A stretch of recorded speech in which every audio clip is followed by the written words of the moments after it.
Hello students, we have to find the integration of x plus 1 by x whole square. So to answer this, we'll be using the integral formula x to the power n dx is given as x to the power n plus 1 over n plus 1 plus the integral constancy.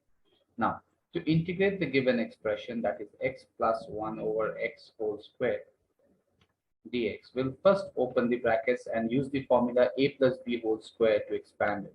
So that is x square plus 2 plus 1 over x squared into dx. So we can split the integration as x squared dx plus 2 into dx plus integration of x to the power minus 2 dx. Now we'll apply the rule of integral as we have written over here. So the answer to this part of the question will be x cubed by 3 plus 2x plus x to the power minus 2 plus 1 over minus 2 plus 1 plus the integral constancy. So that leads to x cubed by 3 plus 2x, and this is minus of 1 by x plus the integral constancy, and that's the final answer to this question. Thank you, students.